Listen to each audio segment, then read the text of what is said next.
sur cet ordinateur. C'est Ah, parti. on a eu l'info, ok. C'est parti. Ok, donc là, je remets ma fenêtre Prism. Je ne sais pas si vous la voyez. Pour Non, je l'instant, pense non. non. Alors, je la remets en partage. Effectivement, je ne l'avais pas remise. Aïe, c'est bon, Voilà, c'est bon. tout le monde la voit. Ouais, Donc, bon, la session que je vais faire, donc ça, c'est juste une présentation donc, que j'ai déjà faite une fois, mais ouais, c'est axé essentiellement donc, sur comment faire une analyse photométrique sur une image de prisme qui a déjà été pré-traitée, hein. Je passerai sous silence cet aspect-là. Et ensuite, j'aurai une petite démo sur comment extraire une courbe de lumière à partir d'un jeu d'images pré-traité également sur une série d'une nuit, par exemple, ou plusieurs nuits, hein, ça n'a pas d'importance, du moment que les images, elles ont un nom générique et un numéro derrière, quoi, hein. Donc là, je vais commencer par une première image qui est donc unique, en fait, on va dire. Enfin, quand je dis unique, c'est que voilà, on veut faire une mesure sur une image. Euh, pour la pré-traiter. Là, je vais peut-être l'afficher un peu plus clairement quand même. Bon, alors, c'est une image bidon, hein. Enfin, pas bidon, mais quelconque. quelconque, voilà, plutôt. Là, en l'occurrence, c'est le quintet de Stéphane et pris avec le filtre Rapace BP, là, donc le filtre B. Donc l'image c'est la somme en fait de plusieurs images, hein, un cumul, et c'est pré-traité, le stack est pré-traité. Donc la fonction que j'utilise, donc c'est la photométrie et au préalable, donc il faut faire un étalonnage automatique pour se rapporter à un catalogue de référence. En l'occurrence ici, comme c'était avec le filtre Rapace BP, enfin BP, donc là, ça sera le catalogue Gaia, donc de Prism, hein. Donc Grappa qui est installé sur la machine. Donc ça, c'est pour ce filtre-là, il faut bien sûr avoir le catalogue associé à Prism. Pour une image, par exemple, prise avec un filtre V ou un filtre, qu'est-ce qu'on peut, un filtre B, on utiliserait par exemple le catalogue UK4. Donc, je vais le montrer ici. On a le filtre, le choix du filtre, enfin, pardon, le choix du catalogue.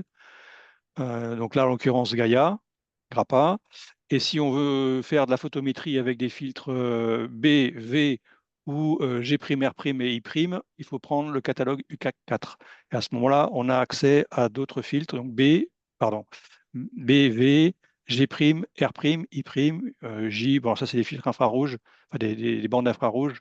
Je ne pense pas qu'on soit nombreux à utiliser ce type de bande en amateur, mais bon, pourquoi pas. Donc, c'est les 5 premiers qui sont surtout les plus utilisés. Donc, pour mon image, c'est une image prise avec un filtre rapace. Donc, là, je passe en catalogue Gaia directement. C'est une image prise avec le filtre B, donc qui correspond au GBP de Gaia. Et donc, je choisis ici la bande en magnitude BP dans le catalogue. Alors, il y a différentes. Alors, ça, c'est le panneau de lancement de l'étalonnage. Donc, si l'image a été correctement renseignée lors de la prise de vue, normalement, on doit avoir enfin, les coordonnées du centre de l'image qui apparaissent ici, qui sont dans l'entête de l'image, que ce soit FITS ou CPA, hein. Il y a la focale du télescope qui apparaît, il y a la taille des pixels.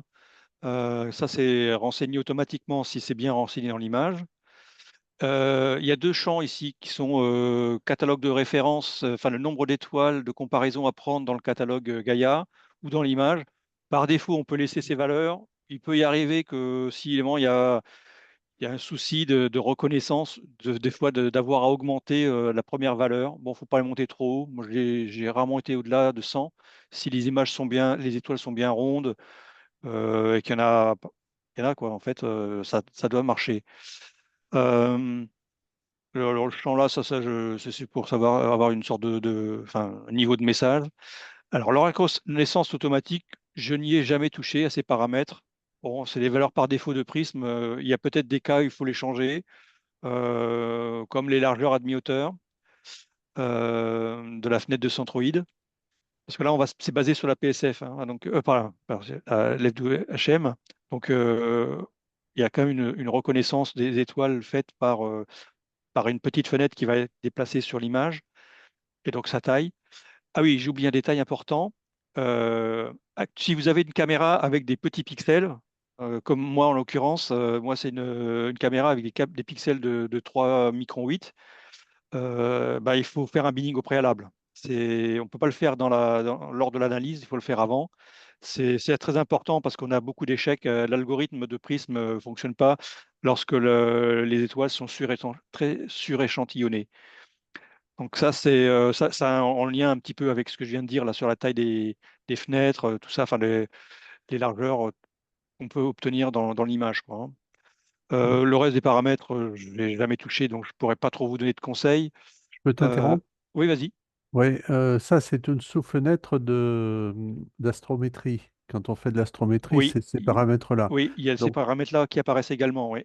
ouais, non, mais c'est pour faire de l'astrométrie là par rapport au catalogue. Oui, oui, mais Retrouver c'est en important détail. quand même enfin Oui, tout à fait, mais c'est en fonction de votre expérience d'astrométrie sur vos ouais. images, vous en déduisez ce qu'il faut ici. Voilà, oui, effectivement. Oui, oui, oui, c'est tout à fait juste. Oui. Euh, Après, il y a les valeurs mini-maxi du catalogue. Bon, je touche pas. De toute façon, enfin, ça va être dans la bande, quoi. Voilà. Euh, si votre image est orientée nord-sud, ben voilà, ça moi c'est le cas en l'occurrence. Elles sont, c'est le fait, c'est fait. On peut éventuellement décocher la case et mettre un angle approximatif d'orientation. Ça peut aider. Bon, je pense que c'est aussi lié à l'astrométrie, hein, bien sûr, et à la reconnaissance d'ailleurs des étoiles dans le catalogue, et donc aussi à la photométrie finale, quoi, hein. Ensuite, qu'est-ce qu'on peut voir? L'état du calcul. Bon, ça, c'est les phrases qui vont apparaître dans une fenêtre plus tard. Et le degré du polynôme, c'est lié aussi à l'astrométrie, hein. Moi, je laisse 2. Bon, après, voilà, on peut augmenter, mais pas vraiment normalement le besoin, hein. Euh, Voilà. En plus, on utilise un catalogue qui est relativement précis au niveau astrométrique. Donc, sauf s'ils avaient des grosses déformations dans votre image, ça doit très bien passer, hein. Donc, ensuite, bon, là, il suffit de cliquer sur OK et l'analyse débute. Alors, elle est partie ici dans cette petite fenêtre. Voilà. Alors, bon, j'aurais bien voulu vous montrer ce qu'il y a dedans, mais on a déjà le résultat. Il y a cette fenêtre d'étalonnage qui apparaît avec une liste d'étoiles. Enfin oui, d'étoiles qui sont mesurées sur la fenêtre, enfin sur l'image. Et donc, on peut parcourir la liste. En fait, ce sont des étalons qui peuvent être pris en compte lors de la calibration. Donc, euh, par défaut, Prism en prend un alors, il ajuste en fait enfin, comment dire, il fait un ajustement photométrique par rapport aux étoiles qu'il a trouvées en correspondance dans le catalogue. Et il retrouve donc une étoile. Il y a toujours une étoile qui est très très proche, quoi, de zéro en termes de résidus. Et donc c'est celle-ci qui est proposée par défaut. On n'est pas obligé de la garder. On peut regarder s'il y a des étoiles, par exemple, plus brillantes dans la zone qui peuvent être plus utiles, sachant qu'ici on a les valeurs de résidus qui apparaissent et qu'il ne faut pas trop s'éloigner des faibles valeurs, quoi, on va dire, hein, un centième de magnitude, donc c'est encore bon. Là, j'ai un 12,58 par rapport à ce qui est proposé par défaut, qui est de 14,4. On va prendre le 12,58. Et puis là, je l'ai pris dans les valeurs positives de résidus. Ce que je fais par habitude, c'est de trouver une étoile de même magnitude, enfin ou proche, dans les valeurs opposées de résidus, de façon à compenser un peu ce choix. C'est surtout donc les étoiles les plus brillantes qui vont être prises en compte, hein, puisqu'après, je pense qu'il doit faire certainement une sorte de super étalon. Et donc là, on a en gros 3 étoiles, quoi, hein. Celle qui est prise par défaut, la 14,47, d'ailleurs, on peut la décocher parce que vu les valeurs de 12,58, on est bien au-dessus. Et comme il y en a deux, son poids sera très très faible, donc on peut éventuellement l'enlever.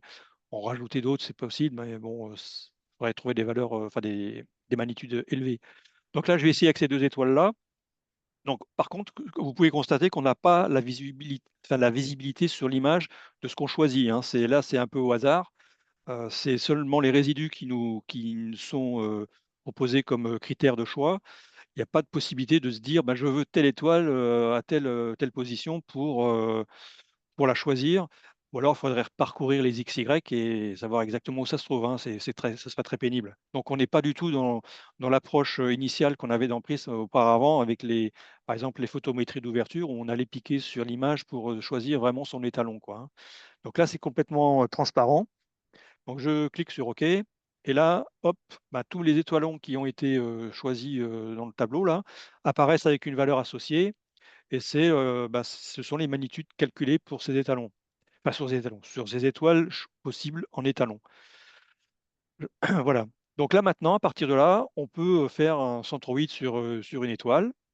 Et voilà, centroïde évolué. Et ben, voilà, j'ai la magnitude qui apparaît ici avec sa valeur d'erreur, de calcul. Euh, on a également un rapport signal sur bruit. Moi, alors, 2000, c'est très fort. On va vérifier qu'on n'ait pas aussi des valeurs enfin, qu'on n'ait pas des valeurs, mais des étoiles saturées. En l'occurrence, je ne sais plus combien j'ai de temps de pause là. Bon, on a d'autres. Qu'est-ce qu'on a d'autre qui apparaît? La valeur du flux, bon, peu importe, là, ça ne nous intéresse plus trop. On peut avoir que sur cette fenêtre de centroïde, on a aussi la possibilité d'avoir l'alpha delta, mais comme là, il n'y a pas eu de calibration astrométrique préalable de fait, préalable à la calibration photométrique, on n'a pas la position qui est calculée, hein. Bien que une calibration astrométrique soit faite lors de la calibration photométrique, puisqu'il faut quand même savoir où sont les étoiles dans le ciel, dans le catalogue en tout cas. Elle est faite de façon transparente, mais elle n'est pas utilisable à ce niveau-là. Donc, bon, voilà, on a là, voilà la mesure brute d'une étoile, enfin instrumentale d'une étoile sur une étoile, enfin sur une image, pardon, qui a été calibrée. Je ne sais pas si vous avez des petites questions ou des remarques. Oui, j'en ai une avant que je l'oublie parce qu'elle est trop Vas-y, loin. vas-y. Si on n'a pas de filtre là, si on fait du tracking d'astéroïdes et puis Ouais, qu'ensuite on fait l'astrométrie la photométrie sur le champ, oui. Bah, je pense qu'il euh, faut prendre le filtre, enfin, la bande G, parce que c'est la plus proche en fait, du silicium du sensor, hein, enfin ouais. Gaïa, il n'y a pas de filtre en fait, hein. Comment dire, c'est des petits grismes qui diffractent la lumière, enfin qui étalent la lumière sur des CCD. Donc et ensuite, il y a comme un spectre, hein, qui est mesuré en temps réel et qui se déplace sur les CCD de mesure. Et ensuite, hein, l'ordinateur de bord de la sonde cumule les valeurs dans des bandes, mais il n'y a pas du tout d'image avec des filtres. Alors, Hein. pour la partie G, c'est en fait sans filtre du tout, il n'y a pas de diffraction, enfin de dispersion, pardon. Et on peut prendre, je pense, sans filtre pour nous, c'est comme si c'était du silicium, quoi. Donc le CMOS, enfin, ou le CCD plutôt, ça va très bien. Donc là, il faut prendre le filtre G, hein. C'est dans l'analyse, là, pardon, je ne l'ai pas présenté, en fait, je crois, tous les filtres qu'on avait. Attends, je vais revenir sur Non, non, non, l'image. non, mais reviens pas, c'est bon, ça me C'est va bon? comme réponse. Oui, Ouais, oui. dans le choix des filtres, il y avait G, GBP et GRP, hein, pour Gaïa. Donc, il faut Ouais. prendre G, pour que ça laisse le plus proche, hein. D'accord. Et sur EK4, on prend G aussi. Alors, sur UK4, non. Moi, je dirais qu'il vaut mieux prendre Gaïa. Parce que UK4, le G, le premier, c'est un. Alors, le G, c'est G', en fait. Le G Ouais. de prisme correspond au filtre G' dans UK4. Je crois que D'accord. c'est d'ailleurs des valeurs de l'UPAS, hein, Mhm. il me semble, ou du Sloan, je ne sais plus exactement, qui ont été intégrées dans le catalogue UCAC. Mais c'est des valeurs de filtre Sloan. Donc, il vaut mieux prendre, je pense, le Gaïa. En plus, il y a plus d'étoiles. Si on n'est pas soit trop bas en magnitude ou soit très très loin en magnitude, et il est assez précis quand même, hein. Mhm. Bon, voilà, pour la présentation, je J'ai une dirais question. générale d'une mesure sur une seule image. J'ai une Euh, question.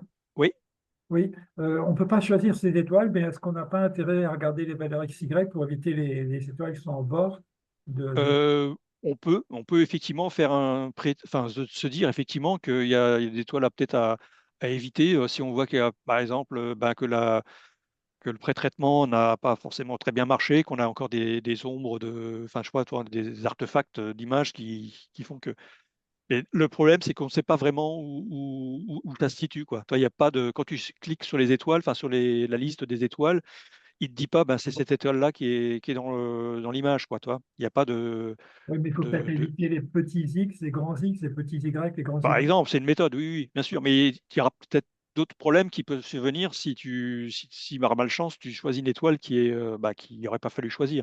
Ou par exemple, tiens, une étoile variable, hein, tu ne le sais pas. Ah Moi, oui, je vous propose un algorithme là, tu vois, par exemple, en haut à droite, là, la numéro 7, Excuse-moi, en haut à droite.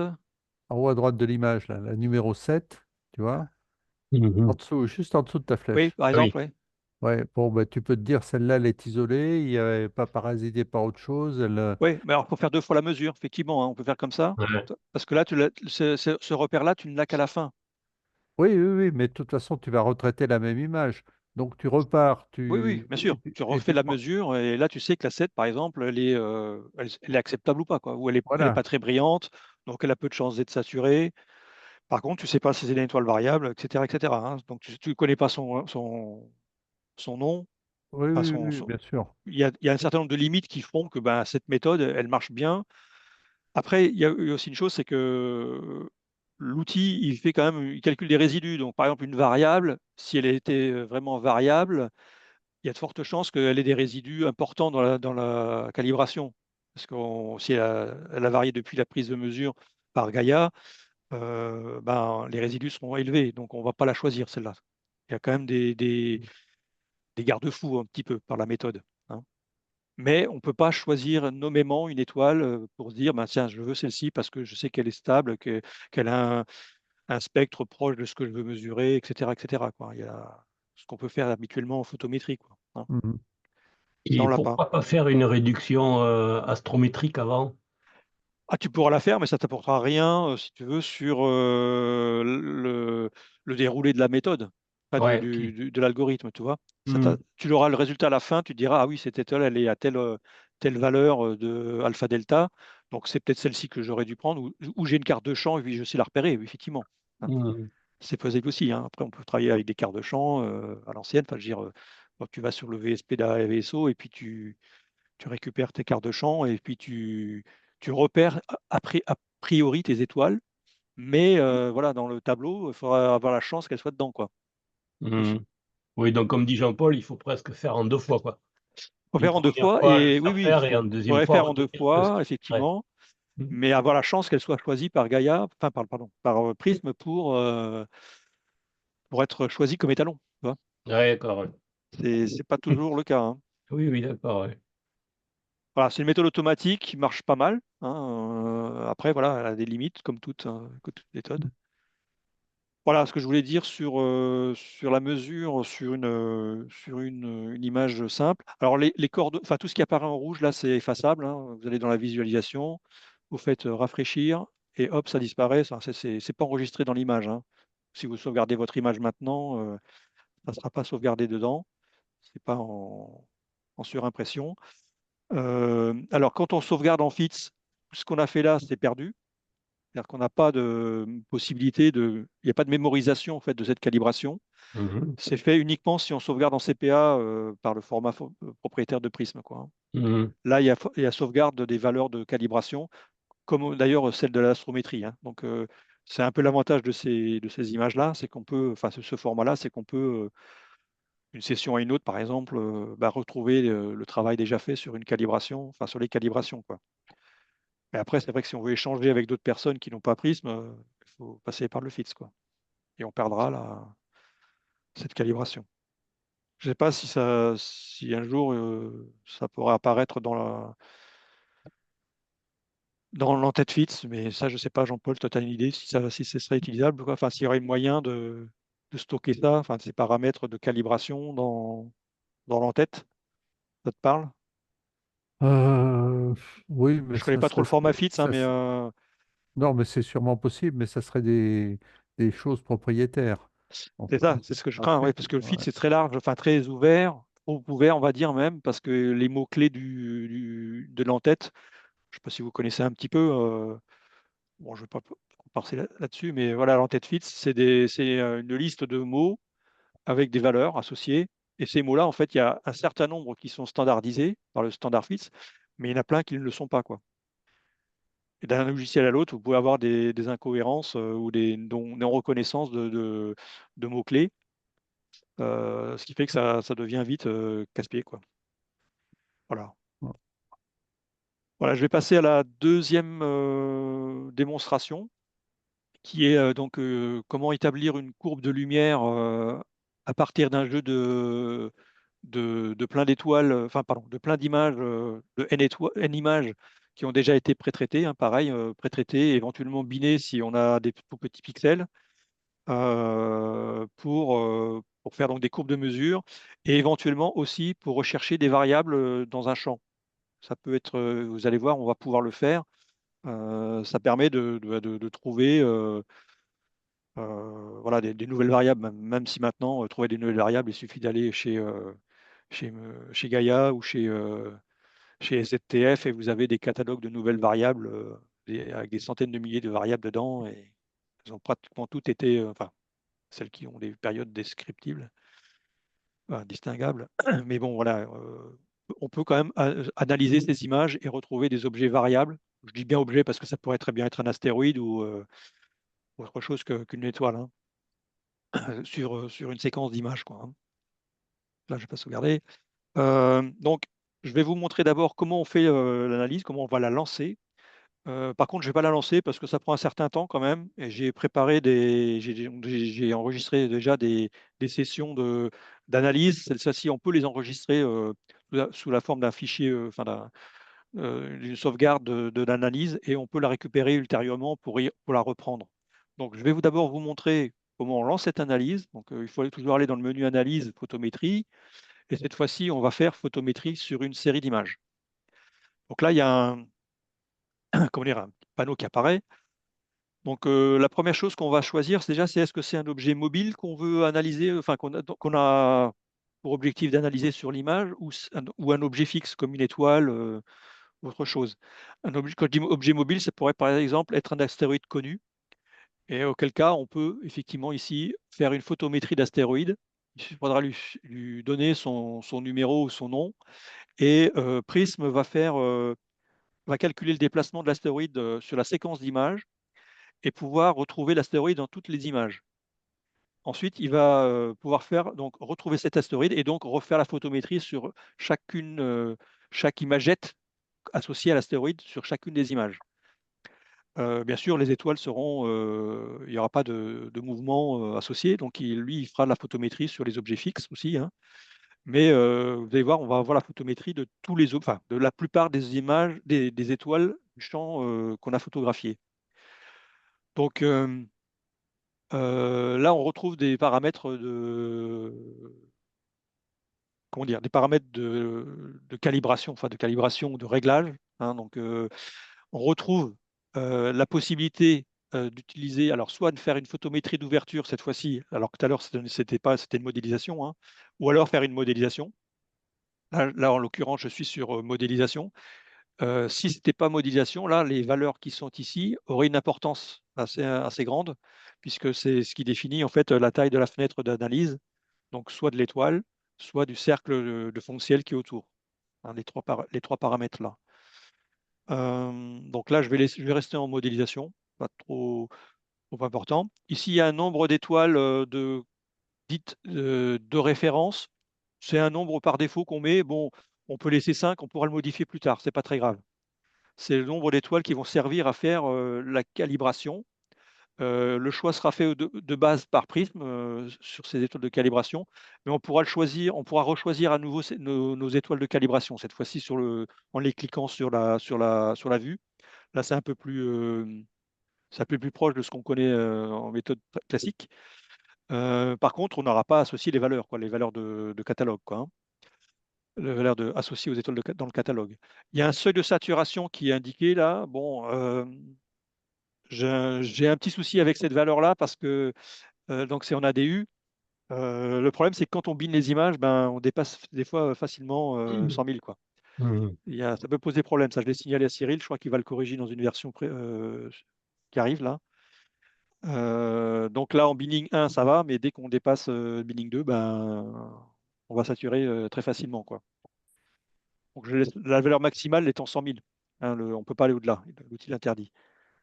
Donc ça va être changé. Bon, qu'est-ce qu'il y a comme autre paramètre important? Je vais revenir sur ça. Distance max de recherche pixel, je ne sais plus trop à quoi ça sert, ça. Bon, le nom de l'astéroïde, j'en ai parlé. On va retrouver les paramètres de tout à l'heure ici, en reconnaissance auto. On retrouve les fameux paramètres de l'astrométrie. Et on a un panneau qui apparaît ici aussi avec des options. Donc déjà, le catalogue photométrique. Alors, c'est marqué astrométrie, mais c'est le catalogue de référence photométrique qui apparaît là. C'est important. Alors, tout à l'heure, j'avais pris Gaia. Là, c'est des images qui ont été faites avec un filtre. Ouais, c'est un filtre R, donc a priori, ça ne marche pas, mais bon, je vais laisser, je vais laisser du CAC quand même.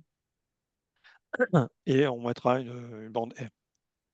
Bon, de toute façon, je ne vais pas lancer la photométrie là-dessus.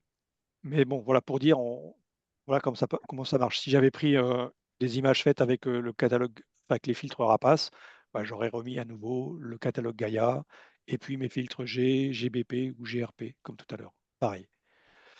Bon, l'image nord-sud, ça, on en a parlé. Les nombres d'étoiles, bon, bah, par défaut, on laisse ça.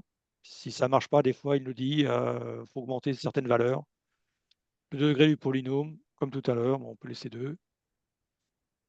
L'état de calcul, ça c'est des informations qui apparaîtront. OK. Et puis, de quoi je n'ai pas parlé pour l'instant? Bah, des images, en fait. Donc, il faut choisir une première image qui va servir de référence astrométrique au départ, enfin référence, pardon, de position. Puisqu'après, toutes les autres images, enfin, les images 2, 3, 4, 5, elles vont être repositionnées, enfin recalées par rapport à la première pour pouvoir justement retrouver les étoiles, éventuellement l'astéroïde aussi pour pouvoir le positionner. Et donc, il faut bien aussi en donner une de référence, qui va servir de référence. Et ensuite, donc on l'a choisi avec ce menu-là. Et puis, ben pareil, ici, on a un deuxième de liste à établir, pardon, où là, on va choisir toutes les images que l'on veut analyser en complément de la première. Hein. Et on lance en cliquant sur commencer. Donc là, je ne le fais pas parce que ça va prendre une demi-heure, enfin pas une demi-heure, mais je ne sais pas combien il y a d'images là. Beaucoup, je crois. Ouais, j'en ai 300, donc ça va prendre un temps très long. Donc j'ai déjà le résultat quelque part. Donc là, je clique, c'est comme si je cliquais sur commencer. Et je vais quand même le faire. Ah, attendez, je vais quand même le faire pour vous montrer les messages qui apparaissent. J'espère que ça va... ah, mince. J'espère que ça va pas être trop long, mais je crois qu'on peut l'arrêter. Oui, on peut l'arrêter d'ailleurs. Voilà, là, il charge tout en mémoire, si j'ai bien compris. Donc, si vous avez des grosses images et beaucoup d'images, eh ben, il faut beaucoup de mémoire.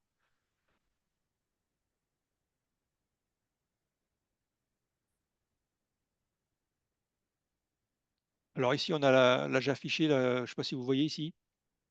Ça, c'est la taille mémoire occupée par Prism. Bon, moi, j'ai pas de problème sur cette machine-là parce qu'il y a beaucoup de mémoire, mais si vous avez une machine qui est assez pauvre en mémoire et que vous avez beaucoup d'images, ben, ce ne sera pas bon, quoi. Hein. Donc là, voilà, une fois qu'il a chargé, ben, il commence son analyse, retrouver les étoiles, faire les translations, comme on disait tout à l'heure, et ensuite, il y aura une phase photométrie qui sera faite. Bon, là, j'annule parce que sinon, on en a pour un quart d'heure. On va pas passer le temps à ça. Voilà. Et je vais charger une analyse. Ça vous permet aussi de voir la deuxième fonction associée à cette analyse photométrique de courbe. Donc dans photométrie, tout à l'heure j'ai fait photométrie sur une série d'images. Là, je vais charger une analyse photométrique. Donc c'est comme si j'avais déjà le résultat. Enfin, j'ai déjà le résultat. Voilà. Donc là, bon, par exemple, alors je ne sais plus laquelle que j'ai fait dernièrement, c'est celle-ci, je pense. Ouais, je crois que c'est celle-là. Ça correspond à ça en plus, normalement. Oui, tout à fait, c'est le même champ. C'est le même champ que les images que je vous ai montrées. Donc voilà ce qui apparaît lorsque l'analyse est terminée.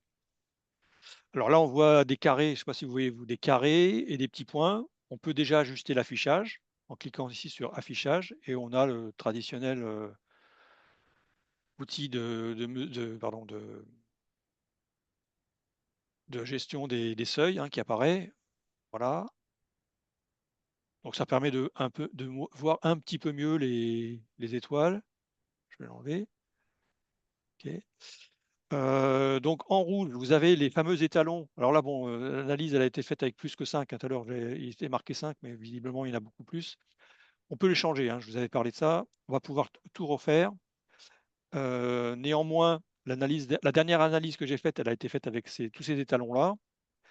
Et donc, en rouge, vous avez les étalons. Et en vert, les petits carrés verts vous montrent toutes les étoiles qui ont été analysées et pour lesquelles on va pouvoir extraire une courbe de lumière. Tous les objets, en fait, pas les étoiles. Donc là, il n'y a pas d'astéroïde dans le champ. Sinon, on aurait vu une traînée. Enfin, je n'ai pas jamais repéré sur ce champ-là. À l'origine, ce champ-là, je l'avais analysé. J'avais fait une série de mesures pour une courbe de lumière pour une rotation d'astéroïde. Et j'avais découvert une variable sur cette image, même plusieurs d'ailleurs. Et c'est pour ça que je suis un peu resté sur ce champ-là, parce que je l'aime bien. Mais sinon, voilà, j'aurais pu aussi vous présenter une analyse ancienne où on voit comment on utilise sur un astéroïde, hein. Mais c'est strictement la même chose du point de vue fonctionnement de l'outil, hein. Sauf qu'on en a fait un astéroïde et non pas une étoile, quoi. Donc, en rouge, vous avez les étalons. Donc, normalement, si je clique sur une étoile, apparaît, alors je vais déplacer ça, apparaît ici la courbe de lumière. Donc, on peut voir, par exemple, ici, ben, l'étalon, il n'est pas si mal que ça, parce qu'on a très peu de variation entre le mini et le maxi, hein, c'est pas trop mal. On a 3 centièmes de magnitude. Et puis en jaune, vous avez des étoiles. Donc, ça peut être plus ou moins variable. Bon, ici, on a aussi pas grand-chose de variation. Et puis, si je clique sur une étoile, par exemple, je crois que c'est, je ne sais plus laquelle. Alors, voilà, on peut retrouver des variables, hein. Alors, comme j'avais dit, on va pouvoir le faire. Je sais que par exemple, cette étoile ici, c'en est une. Si je clique dessus, voilà, là, on a une delta Scuti comment ils appellent ça, une HADS, c'est High Amplitude Delta Scuti. Donc, c'est celle-ci que j'avais découvert et en même temps que je faisais ma courbe de lumière. Et puis, il y en a une autre, quelque part. Enfin, il y en a d'autres. Alors, comment savoir justement qu'on a des étoiles variables? Ben, il y a un outil qui s'appelle RMS, là. Ça va calculer, en fait, alors que je me souvienne bien, ça calcule en fait tous les écarts qu'on peut avoir sur les différentes images par rapport à une valeur de référence. Et donc, c'est l'écart RMS en fait sur toute la série d'images pour chaque point représentant une étoile. Et donc, si vous avez si vous êtes très proche du nuage de points en exponentielle, là, ben, c'est que vous avez quelque chose de relativement constant. Parce que plus la magnitude va augmenter, plus le bruit va être prépondérant et donc on risque d'avoir des variations de magnitude importantes. Par contre, quand vous êtes sur des étoiles bien résolues photométriquement, on va dire, ici on est très proche de zéro. Et tout ce qui va dépasser en fait de cette zone-là, c'est considéré comme variable. Au moins l'étoile que je viens de vous montrer, elle est là. Donc si je clique sur le point correspondant à mon étoile, d'ailleurs elle apparaît en jaune maintenant, ouais, vous voyez, je retrouve la courbe de lumière. Si je clique sur celle-ci, ah, il y a une autre variable, elle est là. D'accord? Et ainsi de suite. Alors, vous avez des étoiles qui ne sont pas forcément des variables. Celle-ci, elle semble être variable. On voit une sinusoïde, là, enfin, très vague. Et puis, vous avez aussi, bien sûr, des étoiles avec plein de bruit, hein.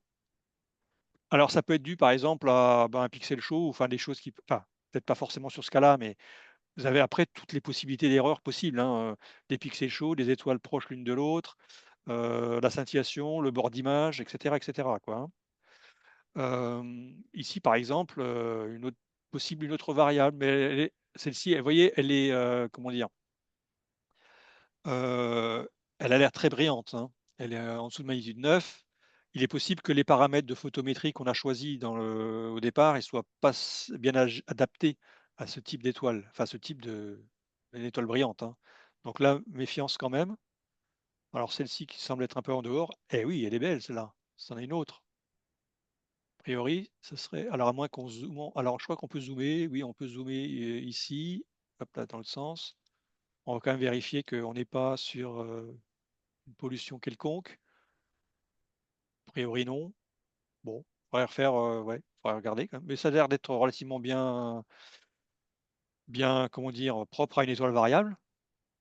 Voilà, ainsi de suite. Alors, si on zoome un peu sur la courbe, là, on peut peut-être analyser d'autres étoiles. Bon, là, c'est du bruit, visiblement.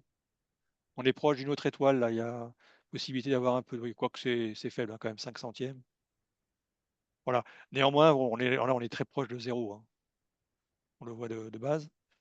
Alors, voilà, je vais revenir sur le réglage. Hop, ça, c'est les graphiques graphiques de prisme, hein. Fonction, vous avez la possibilité de zoomer dans les graphiques et de revenir sur les échelles standards, enfin de base, automatiques, et ensuite à d'effacer ça. Voilà. Qu'est-ce que j'ai pas dit? Donc l'analyse RMS, super intéressante, ben, la voilà, on en a parlé. Sauvegarder l'analyse, comme je vous ai dit, là j'ai récupéré, ben, c'est le bouton sauvegarder là qui apparaît, ou sauvegarder texte. Là, ça va générer un gros fichier. J'ai jamais été voir dedans, mais c'est du texte. À mon avis, il y a plein de choses à récupérer, mais bon. Et charger, c'est pareil, on peut recharger notre analyse.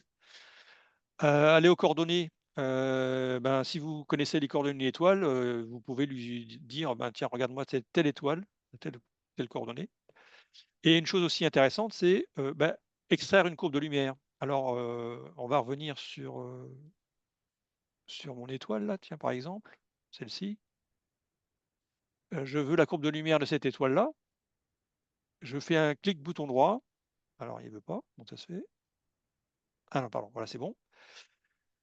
Alors oui, je reviendrai aussi sur les histoires des étalons tout à l'heure. Et je fais sauvegarder magnitude vers fichier texte. Alors, il y a une en-tête texte, je ne sais plus où on la règle d'ailleurs, cette en-tête. Bon, il y a une possibilité de régler ça. Sauvegarder.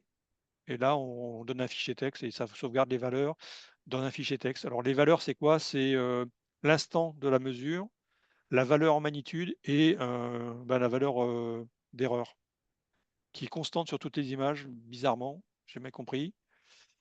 J'ai pas encore compris, en tout cas. Voilà. Donc là, à partir de là, on peut sauvegarder notre courbe de lumière et la réutiliser après dans Excel, dans ce qu'on veut, dans un outil d'analyse plus sophistiqué, style Peranso, Enforanso, enfin voilà, un outil classique de photométrie, d'analyse en tout cas de courbes, de données. Je reviens sur l'histoire des étalons. Donc là, toutes ces courbes-là ont été établies avec tous ces étalons-là. Ça, c'est issu d'une analyse préalable, pas analyse préalable, que j'avais déjà faite. Hein. On va jouer maintenant, tiens, à changer tous ces étalons. Alors, pour ça, ben, bouton droit, pareil. Vous pouvez effacer la liste des étalons en disant, ben, je choisis cette étoile-ci, par exemple, comme première étoile étalon de ma nouvelle liste d'étalons. Donc là, c'est ce que je vais faire. Ça étale. Alors, il me demande de valider, bien sûr.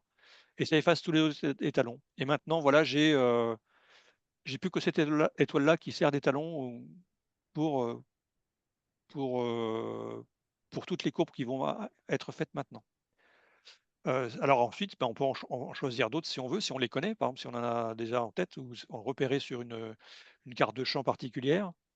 On peut regarder d'autres étoiles. Celle-ci, ben non, elle varie un peu trop quand même. Ça se trouve que c'est quand même 3 magnitudes, 3 dixièmes de magnitude. On peut en prendre d'autres. Et voilà, on peut choisir par rapport à celle-ci, celles qui sont relativement stables, qu'on connaîtrait. Bien sûr, là, on n'a pas la valeur de magnitude dans d'autres bandes. On sait que c'est uniquement dans la bande dans laquelle on a fait l'analyse. Par contre, ce qu'on peut faire, c'est ici, bouton droit, et information. Et information, ça va. Alors, par contre, vous ne le voyez pas, parce que je n'ai pas partagé toutes les fenêtres. Je vais vous montrer ce que c'est. Je vais partager carrément tout l'écran. Ça ne parle plus. Hop. Bah, ça lance quoi? Ça lance le CDS. Et là, on voit que cette étoile-là, que je viens de cliquer, hein, eh ben, elle est quoi? Elle n'est pas cataloguée comme une variable déjà, c'est pas mal. Donc oui, on peut aussi trouver des valeurs de BV, hein, BV ou G, voilà. Il n'y a pas de R, malheureusement. Là, je suis en R, mais bon, si j'avais fait une image en B ou V, ou voire G, etc., éventuellement, eh bien, on aurait, comment dire, on aurait la possibilité de trouver des étoiles, enfin de choisir une étoile avec un indice de couleur proche de celle qu'on cherche à analyser. Ça pourrait être utile. Qu'est-ce que je voulais mettre d'autre? Ouais, hop. Je reviens sur sur Prism. Alors, mon étoile variable, tiens, en fait, est-ce qu'elle est cataloguée comme variable maintenant? J'en sais rien. Je sais qu'elle est où elle l'est. Delta Scuti, oui, voilà, Delta Scuti. Quoique moi j'avais. Elle est quand même de authentique. Il y a une sous-catégorie Delta Scuti qui n'est pas indiquée là, mais bon, c'est pas grave. Voilà, là on retrouve d'autres valeurs de. Alors bon, ça c'est les valeurs, je ne sais pas si ce sont les valeurs moyennes ou ça va être certainement les valeurs moyennes ou faites à un instant donné. Parce que comme c'est une variable, ben, en plus de grande amplitude, ces valeurs-là sont à prendre avec des pincettes, quoi.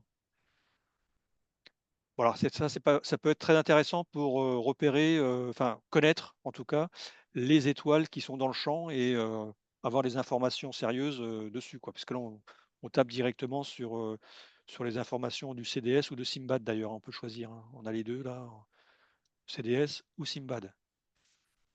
Et donc comme ça, ainsi de suite, on peut, alors celle-ci, hop, information. Ah, c'est un Tycho, c'est une toile Tycho, elle a une référence Tycho.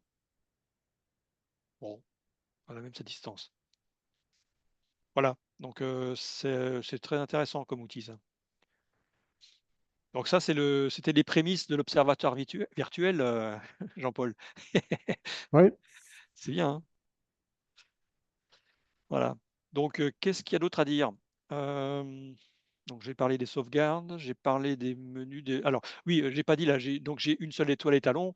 Si je veux en rajouter une autre, alors j'en prends une au hasard. Ouais, c'est ici, par exemple. Bouton droite, là, je fais ajouter cette étoile. Voilà. Voilà, du coup, il recalcule, là on l'a vu, hein, il a recalculé la réponse, hein, en magnitude pour l'étoile étalon qui a été choisie. Et ainsi de suite, quand on peut en choisir d'autres si on veut vraiment affiner, compléter avec d'autres valeurs, d'autres étalons, quoi, hein. Donc là, la fameuse variable delta Scuti, on voit que la courbe s'est un peu affinée, un peu moins bourritée peut-être. Voilà. Est-ce que tu peux taper sur la partie gauche basse de la courbe sur certaines étoiles? Non, pas là, au-dessus. Ici, oui, Au-dessus. oui, Donc, comme j'ai montré tout à l'heure là, ici, en zoomant. oui, pour voir lesquels c'est. Tu peux les faire apparaître dans le diagramme? Là, elles sont là. Voilà. Elle est ici. C'est ce qui est entouré en jaune, hein. À chaque fois que Oui, je oui. clique sur une étoile, on l'a en jaune ici. Pour la repérer. Là, je vois toute l'image, hein. Voilà. Moi, là, je ne sais pas si c'est bon ou pas, mais si j'avais une stratégie à faire, tu vois, je prendrais dans celles-là, celles qui sont à peu près sur l'asymptote, là. Mm. Bon, en même temps, en vérifiant parce qu'elles ont peu de dispersion. Oui, euh, Elles ont peu de dispersion et je les choisirais pour qu'elles soient réparties sur toute la surface. Si elles sont côte à côte, on va avoir une trop grosse sensibilité. oui. C'est-à-dire que le Oui, plan qu'on fait passer à travers pour elles, choisir les ben, étalons, tu veux dire. Oui, oui, tout à fait, oui. oui, Ouais, ouais, ouais. En plus, là, à gauche, ce sont les étoiles les plus brillantes, hein, puisque là, on est dans les valeurs de faible magnitude, hein. Alors, attends, ouais, voilà, toutes celles qui ont une dispersion en dessous de 1 centième. voilà, si je tape, là, c'est les plus brillantes, hein. Donc, si Ouais, je prends les voilà. trois là, par exemple, où est-ce qu'elle est? Ici. Donc là, on a. Alors, par rapport aux deux étalons là, hein, toujours pareil, hein, c'est avec ces deux étalons là. Là, j'ai une petite dispersion de 1, 2, 3, allez, 4 centièmes de magnitude. Celle-ci, elle est à 1, 2, 3, presque 4 aussi. Et celle-ci, 3, on va dire, hein. Ouais. On t'entend Donc, c'est plus pas là. Je mal, sais quoi. pas si tu as lâché ton micro. Ah, pardon, vous m'entendez plus? C'est bon? Ouais, ça revient. Le micro a bougé, oui. Ouais, je disais donc, effectivement, ces trois étoiles-là, elles ont de très faibles dispersions, parce qu'elles sont très proches de zéro dans l'analyse de RMS, donc sur toute la série, hein. Ouais. Et c'est effectivement, voilà, c'est un critère intéressant. C'est juste un critère de variabilité. Voilà, tout à fait. C'est bon. Euh, voilà, qu'est-ce qu'il y aurait d'autre comme stratégie qu'on pourrait faire? Après, c'est utiliser des cartes de champ où on connaît des variables, enfin des étalons particuliers, hein, avec des valeurs de. Alors, on ne pourra pas choisir à leur affecter une valeur de magnitude, Mais si l'étalon est correctement renseigné, je dirais, dans les bases de données et dans les catalogues, on devrait normalement retrouver les valeurs d'étalonnage qui ont été enregistrées soit à la FSO, soit dans UCAC, enfin, voilà. Mhm. Et donc, si vous voulez choisir vos étalons, voilà, vous pouvez le faire là. Alors, j'ai jamais essayé avec une seule image, je crois qu'on peut pas. Par contre, euh, parce que là, c'est une autre Bah, méthode d'analyse, mais je crois qu'il faut un minimum d'images, hein. Je crois que c'est 3. Sinon, les algorithmes ne vont pas très bien marcher, notamment bon, les RMS, hein, bien sûr, mais oui, à la limite, quand tu empiles, plutôt que d'empiler, tu vois l'étape précédente, oui, tu peux passer tes étoiles, tes 10 ouais, étoiles, tes les 10 images étoiles ou tes directement comme ça, oui. 15 étoiles comme ça. Ouais, ouais. Bon, Bah, s'il y a suffisamment de rapports signal sur bruit, effectivement, c'est utilisable. ouais. Ouais, ouais, ouais, tout à fait. Après, voilà, si on va aller chercher une étoile de magnitude 18, enfin, ou je sais pas, ou un quasar, ou un objet très faible, bah, il faudra quand même empiler, quoi. On n'aura Mhm. peut-être pas forcément beaucoup d'images, quoi. C'est toujours la même chose, quoi. Mais si c'est une étoile brillante ou un objet brillant, bah oui, pourquoi Mhm. pas, hein. Mm. Alors, ce qui est intéressant, c'est d'expliquer aux gens qui font des belles images que leurs images, par exemple leurs images vertes, euh, eh bien, elles peuvent être intéressantes. Alors, s'ils ont une stratégie de rotation de filtre, par exemple, ils font des images de 3 minutes, s'ils font tourner le filtre juste après chaque image, Ouais. à la Avoir des limite, séries d'images voilà, RVB, par exemple. leurs images vertes, si elles sont étalées sur 4 heures, Oui, eh ah, bien bien, sûr, oui. en dehors de faire de la belle image, ils ont un fond de travail pour faire de la photométrie de champ. Là, sur leur champ, eh ben, ils sont capables d'avoir une contribution scientifique en recherchant effectivement en dehors de la courbe. Tu as fait la démonstration, je crois, de ce que ça donne quand on clique une image qui a une grande dispersion, une étoile qui a une grande dispersion, là en dehors de la courbe, ben, on peut détecter des variables. Les candidates variables, c'est celles qui sont à Qui l'extérieur de sont la, hors de la courbe, quoi. Oui. voilà, hors de la courbe, hein. Donc, si tu cliques sur une, là, pour voir, voilà, voilà. Là, typiquement, on a Ouais, c'est une variable éclipse ou quelque chose comme ça, je sais pas, ouais. ouais, enfin bon, On va il voir, y a ouais, faut quelque voir, hein, chose, il y a quelque mais chose qui varie en tout cas. voilà, ça peut être une contribution. Fais-les toutes, là, celle de au-dessus, juste au-dessus. Celle-ci, elle semble variable. Celle-ci, bien sûr, c'est celle que j'avais Ouais, enregistrée à la VSO. Celle-ci, non, je crois que c'est du bruit. Enfin, il y aura du bruit, ouais, ouais. une pollution, là, je pense. Oui, puis t'as l'ampli du capteur, là, en haut. Non, c'est Ah, l'attachement, peut-être je pas pense. encore, mais Ouais, c'est pas forcément variable. Mais effectivement, on a, de toute façon, alors celle-ci, elle est variable parce que tu vois, il y a un point ici. Là, elle est considérée comme très éloignée parce qu'il y a un point qui est loin du nuage enfin des autres, quoi. ouais, ouais, Enfin voilà, ensuite on a là il y a du bruit à la magnitude 15. Ouais. Après au-delà, ouais. après ça devient vite bruité, quoi, hein. Le rapport signal sur bruit est faible, enfin est plus faible. Néanmoins, bon, on peut voir des choses, voilà, on peut toujours essayer d'analyser. Après, il y a la précision, tu sais, de tout, quoi, hein. Chaque image est un peu bruitée. On va retrouver il y a le pré-traitement aussi qui va avoir son influence, hein. Hmm. Donc, Non, et puis il y a c'est une, classique, quoi. Après, on retrouve les biais classiques, hein. Il y a un grand critère d'influence. Bon, là, tu n'es pas autour des galaxies, donc il y a un grand critère d'influence, c'est le choix que tu aies fait d'avoir une modélisation plutôt Oui, une ouverture. une Oui, photométrie d'ouverture, oui. oui, Quelquefois, il faut passer les deux moulinettes sur un oui. champ. Ça vaut le coup de voir ce qu'on a en Les photométrie. différences, oui, tout à fait. Ouais. Mm. Euh, Après, il y a des choses qui sont flagrantes et d'autres qui le sont moins, quoi. Voilà, c'est. mhm. Enfin, avant de Ah, publier des résultats, il vaut mieux s'être assuré en photométrie ah, mais bien d'ouverture sûr, oui, oui, et oui, avec les deux oui, oui, techniques, hein. oui. Et refaire le lendemain, si on peut, refaire des mesures pour valider que ben enfin, que cette variabilité, elle est bien présente encore une fois, quoi. Enfin, Mhm. comment elle évolue aussi. Ben voilà. Grosso modo, c'est ce que j'avais à dire, hein. Je ne sais pas si vous avez d'autres questions. Qu'est-ce que je voulais dire? Oui, tout à l'heure, tu parlais de belles images à retraiter derrière, enfin à réanalyser. Mais il y a, nous, nos propres images aussi. Moi, je vois, par exemple, je fais plein d'images où je vais chercher des magnitudes pas possibles, enfin, je veux dire, des magnitudes 20, des choses comme ça. Donc, ça nécessite quand Mm. même des longues pauses ou simplement, tiens, une courbe de lumière d'une exoplanète. On s'intéresse qu'à une seule étoile dans le champ, parce qu'on veut voir la courbe de lumière de l'exoplanète. Après, on envoie ça dans un outil comme ExoClock, enfin, voilà, etc., hein. Mais on n'a regardé qu'une seule étoile.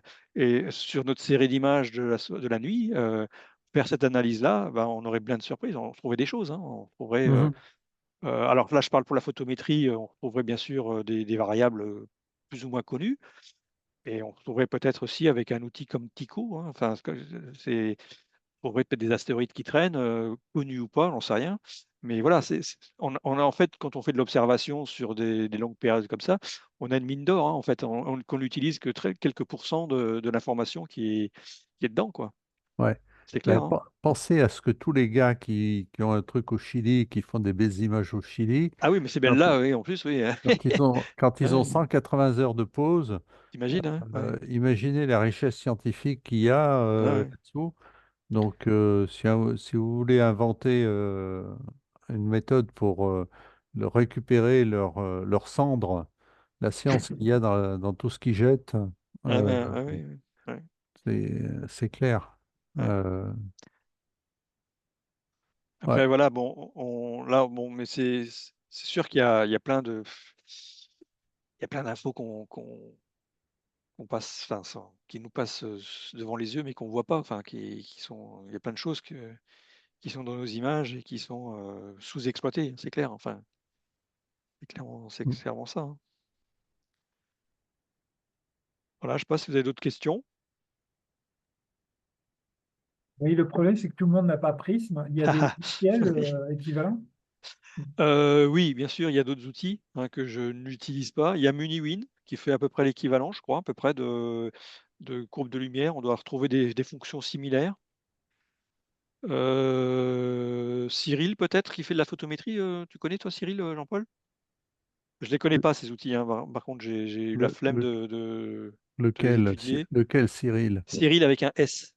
Ah, le, Siril. le C'est Cyril un de outil de de l'autre traitement d'image. Cyril. L'autre Cyril, oui. Pas le Ouais. Cyril Cavador.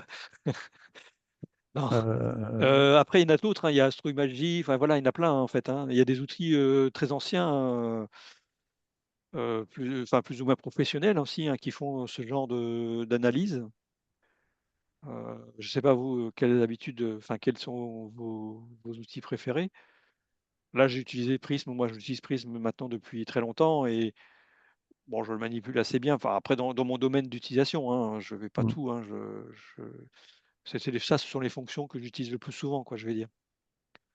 En fait, ce qui est intéressant dans cet algorithme par rapport à tous ceux qu'on peut représenter, c'est qu'il y a un pré-traitement de tout le lot et ensuite toute la démarche vient euh, du graphe, Oui, tout à euh, fait. Du graphe RMS là, qui est du graphe affiché. RMS, Ouais, voilà.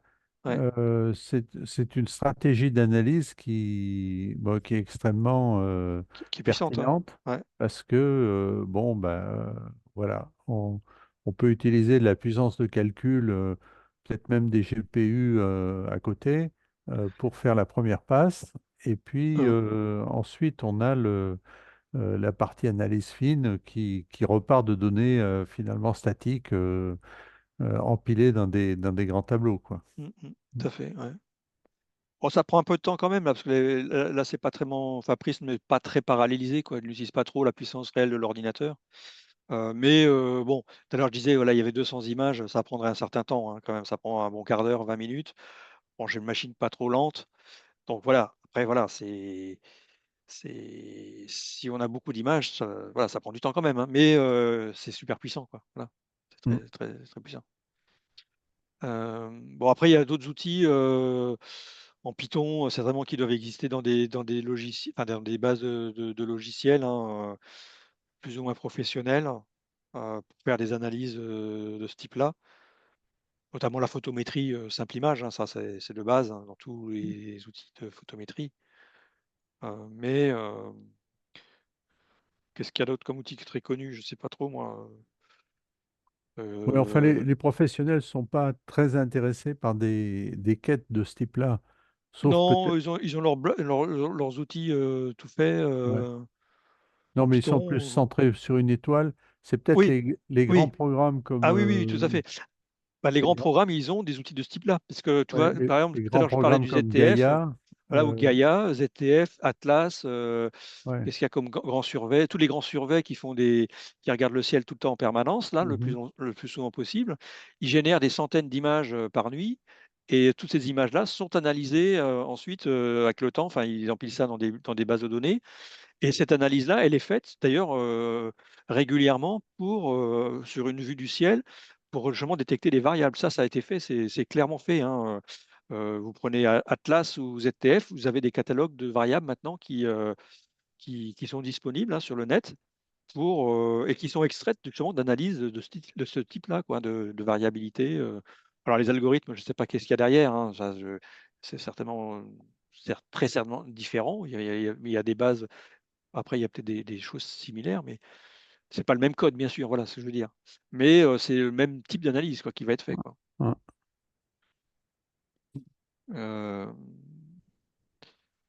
je ne sais pas si j'ai un lien à vous filer, tiens, si ça vous intéresse. J'ai enregistré le lien récemment là, on trouve le champ, la base ZTF variable. Je vais la retrouver, attendez.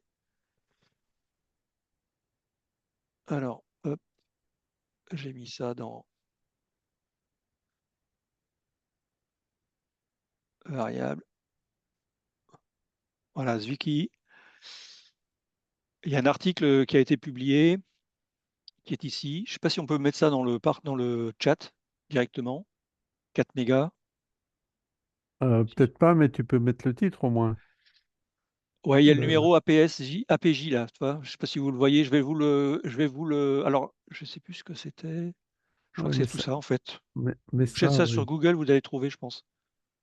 Ouais. Chat. Hop. Si je fais copier là, est-ce que je fais coller? Ouais, vous avez le PDF parfait. Regardez. Elle n'est pas encore arrivée. Hein. Je pense que vous ne l'avez pas encore. Voilà, ça va passer. 4 mégas 9, 4 mégas 6. Si Mhm. vous ne voulez pas chercher, vous l'avez. Donc là-dedans, dans ce document-là, vous allez avoir des liens. À la fin, il y a un appendice. À la fin, vous avez des liens où chercher les catalogues de mémoire. Hein. Et bon, c'est pas très gros, hein, c'est tout comprimé. Ça fait une cinquantaine de mégas et vous avez des centaines de milliers de variables. Là, c'est celui qui, hein, c'est le ZTF, donc c'est un grand survey. Et il y en a plein d'autres. Hein. Bon, il y a Gaia, bien sûr. Hein. Gaia, Mhm. ses propres algorithmes de recherche. Maintenant, dans la base Gaia, vous avez différentes analyses qui ont été faites de variabilité photométrique des objets qui sont dans le catalogue. Et là, ils ont été jusqu'à cataloguer, enfin, ils font après une analyse plus fine avec différents algorithmes assez très complexes pour repérer les types de variables. Euh, bon, voilà, c'est très, très complet, enfin, très complet.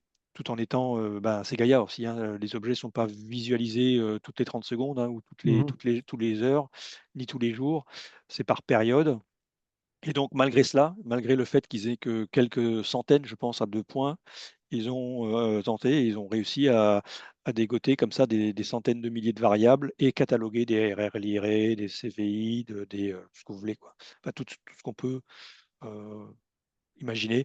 Alors peut-être que c'est limité après en amplitude, enfin, comment dire, les étoiles de courte période, peut-être qu'ils les ont pas forcément très très bien parce que ben, l'échantillonnage fait que ça correspond peut-être pas trop. Mais en tout cas, bon, les RRIR, par exemple, c'est clair, ils arrivent à les détecter. Alors qu'une RRIR, ça fait quoi? Ça a une période en gros, d'une demi-journée, quoi. Hein. Les étoiles très rapides, comme les Delta Scuti, par exemple, qui sont de quelques dizaines de minutes, enfin, en gros une Mhm. heure, quoi. Je ne sais pas s'ils les voient très bien, mais je crois qu'il commence à apparaître dedans, quoi. Enfin, voilà, un exemple.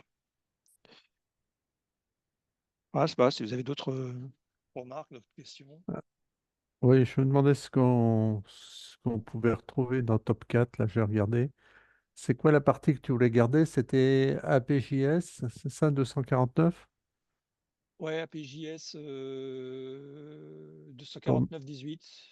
ton, Tu arrives ton à retrouver micro, comme ça? Dans Top 4, il y a ton, un outil de recherche? ton micro a tourné là. Pardon?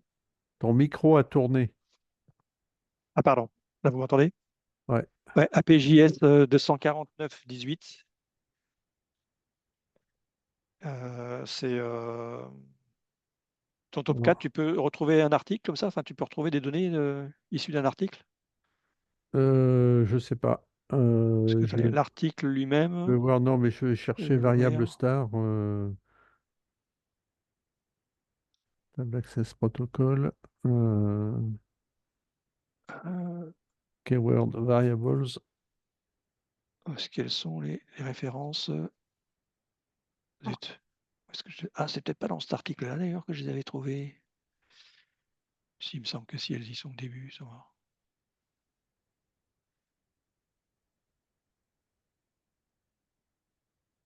Ouais, ça c'est l'analyse. Vous voyez, bon, ils ont fait après des analyses de période, enfin de tout leur échantillon. Mhm. On retrouve les nuages de points, là, c'est les différents types de variables. Donc oui, ici, voilà, on a ici, voilà, ici, il y a un lien. Alors, vous l'avez là ou ici. Là, il vaut mieux aller sur Zenodo, là, ça marche mieux, ça. J'avais essayé en Chine, là, ça marche pas. Et ici, celui-ci fonctionne bien. Et là, bon, après, c'est le catalogue Zwicky, hein, enfin, ZTF, hein. Voilà.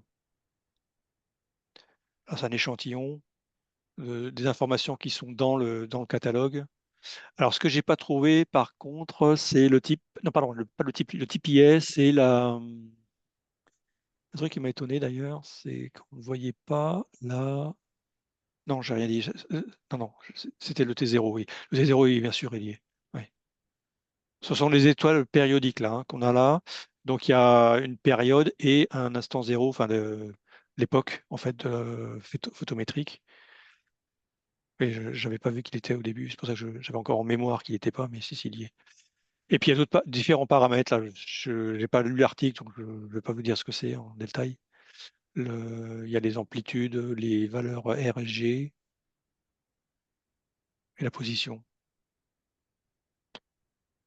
Bon, après, j'ai pas été voir, hein. J'avoue que je l'ai stocké dans mon PC, mais je sais pas si je rouvrirai le fichier plus tard. Ça, c'est les suspectés. Et les autres, c'est celles qui sont clairement variables. Ouais, ouais, suspectée, il n'y a pas de type associé, mais je pense qu'elle est variable. Voilà. Bon, bah écoutez, si vous avez d'autres remarques, d'autres idées, qu'est-ce qu'on pourrait dire d'autre?